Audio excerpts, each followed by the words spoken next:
नमस्कार, मी कल्पना पुन्हा एकदा नवीन व्हिडिओमध्ये तुमचं अगदी मनापासून स्वागत करते। आज तुमच्यासाठी थोडासा एक वेगळा व्हिडिओ घेऊन आलेला आहे। सहज आईशी गप्पा मारता मारता पूर्वीचा काळ कसा होता किंवा सुनांना कशी वागणूक दिली जायची, सुनांना कसा सासरवास केला जायचा याविषयी तिने तिच्या आयुष्यातील काही आठवणी सांगितल्या आहेत आणि त्याच मी तुमच्याशी आज शेअर करणार आहेत। तर हा व्हिडिओ लक्षपूर्वक बघा म्हणण्याऐवजी मी ऐका म्हणणार आहे, कारण की ह्या गप्पा अगदीच ऐकण्यासारख्या आहेत। त्या काळी सुनांना अगदी खाण्यापिण्याच्या गोष्टींचा सुद्धा सासरवास होता आणि मग सुना या गोष्टी मिळवण्यासाठी घरातच कशा चोरी करायच्या हीच आठवण तिने तिच्या आयुष्यातील सांगितलेली आहे। आणि हो, हा व्हिडिओ पाहून तुम्ही लगेच म्हणायला जाऊ नका की चोरी करणं वाईट आहे वगैरे, कारण आपण आपल्या लहानपणी जसं चिंचा बोरं चोरलेले आहेत तसंच ही छोटीशी गोष्ट आहे। थोडंसं शूट करायला मला एक 5-10 सेकंद वेळ झालेला आहे, परंतु पुढची गोष्ट तुम्ही नक्की ऐका। तेव्हा व्हिडिओ आवडला तर व्हिडिओला एक लाईक नक्की करा। चला तर मग ऐकूया आईच्या शब्दामध्ये।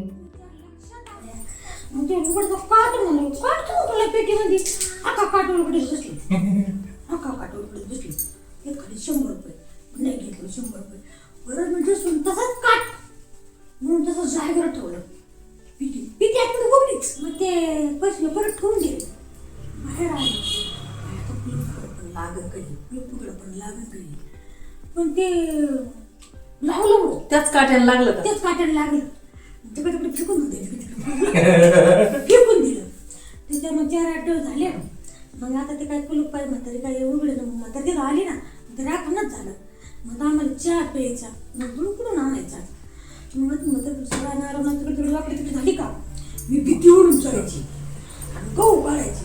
गहू कशी पाहिली 6 रुपये पाहिली मागून झाले 9 रुपये पाहिली म्हणजे असे गहू 12 रुपये पाहिले परत इकडे बरं ना गहू आणि मला नाना ते सांगायला चढायची वर पायरी पण मी काढायची आणि ती इकून यायची ती आणायची गुळ चहा काय करायला आणि मग तिच्या लक्षात आलं काही गहू इथं घरात माणूस नाही तर मी नाही मला आता मी दळण काढते तर गहू सांडत नाही आणि गहू सांडलीच कशी इथं म्हातारीने काय केलं चांदे होते चांदे होते ना म्हातारीने उकरून एक चांदीची बाजू एके बाजूची फेटच काढून घेतली नुसती काट्यावरच गेली काट्यावर परत आज काय पुन्हा ताकद झाली बरं का ताकद झाली मग म्हातारीने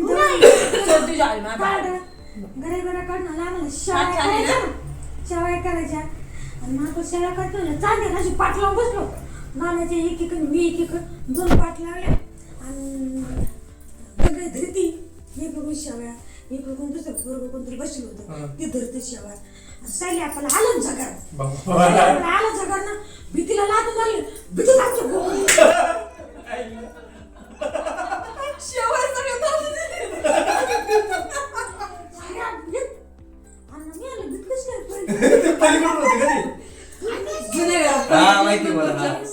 कणगी त्याच घरात होती धान्याची शिवपाट मारले ना मधल्या घरात शिवपाट मांडले शिवपाट मारले खाला पण साईडचं घर ना आणि मग काही येईल त्यात आपल्याला गुरु येत होतं ना तो गुरु आला त्याला गुरु आला भीती लात मारी ना भीतीच आमचं भारी पडली आणि मग मग तरी म्हणलं भीतीच काय पडली भीतीच काय पडली त्याला चोर सोडला होता।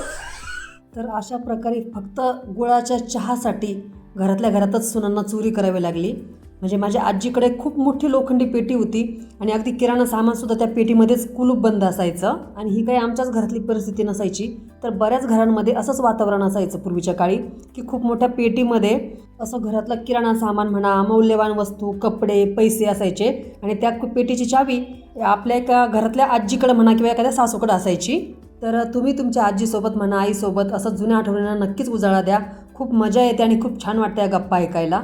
चला तर मग भेटूया अशाच एका छानशा व्हिडिओमध्ये। तोपर्यंत खुश रहा, मस्त रहा, धन्यवाद।